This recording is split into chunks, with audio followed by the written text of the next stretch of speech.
Assalamualaikum warahmatullahi wabarakatuh. Perkenalkan, nama saya Rahmat Khoirul Rosikin, NIM 029. Di sini saya akan membahas tentang arsitektur Internet of Things atau IoT dengan fokus pada perbandingan antara model 3 layer dan 7 layer. Dalam pembahasan ini saya akan menjelaskan yang pertama pengertian IoT, lalu poin kedua konsep arsitektur IoT, poin ketiga model 3 layer, poin keempat model 4 layer, poin kelima perbedaan utama keduanya, poin keenam kelebihan dan kekurangan, poin ketujuh contoh implementasi di dunia nyata. Mari kita mulai dari dasar terlebih dahulu. Yang pertama, pengertian Internet of Things, yaitu adalah konsep ini di mana berbagai perangkat fisik seperti sensor, aktuator, mesin, kendaraan, dan perangkat elektronik lainnya dapat terhubung ke internet dan saling berkomunikasi. IoT memungkinkan monitoring jarak jauh, otomatis sistem, pengumpulan data secara real-time, pengembalian keputusan berbasis data. Contoh IoT dalam kehidupan sehari-hari yaitu poin pertama smart home, lampu otomatis, CCTV online. Poin kedua smart farming, sensor kelembapan tanah. Poin ketiga smart city, lampu jalan otomatis. Poin keempat smart healthcare, monitoring pasien jarak jauh. Lalu poin yang terakhir smart industry, mesin produksi otomatis. Agar semua perangkat ini bisa bekerja dengan baik dibutuhkan struktur sistem yang disebut arsitektur IoT. Apa itu arsitektur IoT? Adalah struktur atau kerangka kerja yang menjelaskan bagaimana komponen dalam sistem IoT saling terhubung dan bekerja sama. Arsitektur ini menjelaskan bagaimana data dikumpulkan, bagaimana data dikirim, bagaimana data diproses, bagaimana data ditampilkan ke pengguna. Secara umum, arsitektur IoT memiliki beberapa model. Yang paling umum adalah model 3 layer, model 5 layer, model 7 layer. Lalu arsitektur IoT 3 layer. Model 3 layer adalah model arsitektur IoT paling dasar yang paling sederhana, terdiri dari persetujuan layer, network layer, aplikasi layer. Model ini cocok untuk memahami konsep IoT. Lalu fungsinya adalah mengumpulkan data dari lingkungan menggunakan sensor dan aktuator. Contoh perangkatnya yaitu sensor suhu, sensor kelembapan, sensor cahaya, kamera, sensor gerak.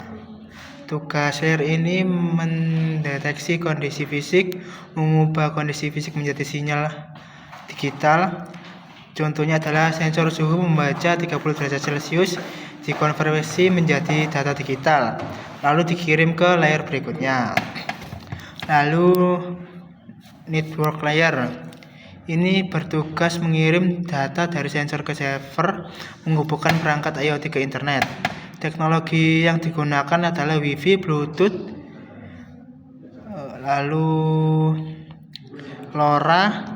Fungsi utamanya adalah transmisi data, routing, pengamanan data saat dikirim. Tanpa network layer, data tidak bisa sampai ke sistem. Lalu application layer adalah lapisan paling atas. Fungsinya adalah menampilkan data ke pengguna, mengelola data, memberikan layanan IoT. Contoh aplikasinya adalah aplikasi monitoring suhu, sistem monitoring industri, aplikasi mobil IoT. Disinilah pengguna berinteraksi dengan sistem. Lalu kelebihan dan kekurangan 3 layer. Kelebihannya adalah yang pertama sederhana, mudah, kedua mudah dipahami, poin ketiga cocok untuk sistem kecil, poin keempat adalah biaya yang murah atau rendah. Kekurangan dari 3 layer ini adalah kurang detail, tidak menjelaskan keamanan secara spesifik, lalu tidak cocok untuk sistem kompleks skala besar. Lalu selanjutnya adalah arsitektur IoT 7 layer. Model 7 layer ini lebih kompleks dan detail, biasanya digunakan pada sistem IoT skala besar seperti Smart City, Smart Industry, sistem IoT Enterprise terdiri dari data apps. Poin pertama, physical device atau controllers. Kedua, connectivity. Ketiga, edge computing. Keempat, data akomotik. Kelima, data abstraktif dan lain-lain. Ini adalah perangkat fisik. Pertama adalah sensor, aktuator, mesin, PLC, microcontroller.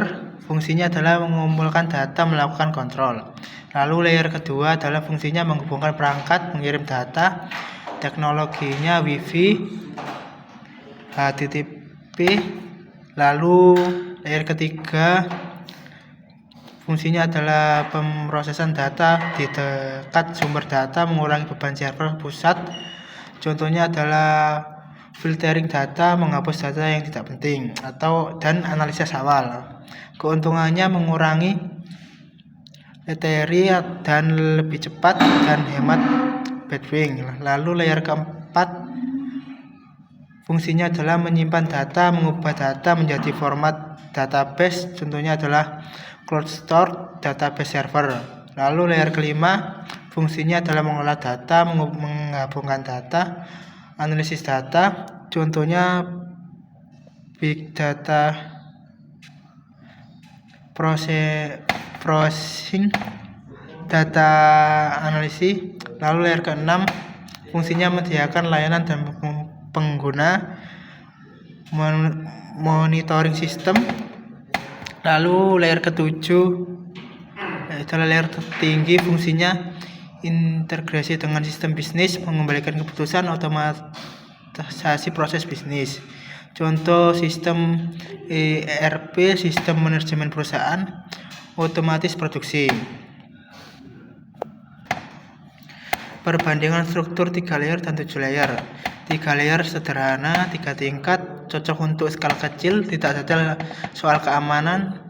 Lalu untuk yang 7 layer sangat detail, 7 tingkat, cocok untuk skala lebih lengkap. Lalu perbedaan utama yaitu yang pertama adalah kesimpulan, model 3 layer cocok untuk sistem kecil, pembelajaran dasar, proyek sederhana. Model 7 layer cocok untuk industri besar, smart city, sistem kompleks, integrasi bisnis. Pemilihan arsitektur tergantung pada skala sistem, kebutuhan data, kompleks aplikasi. Terima kasih sudah menonton, semoga bermanfaat. Sekian, terima kasih.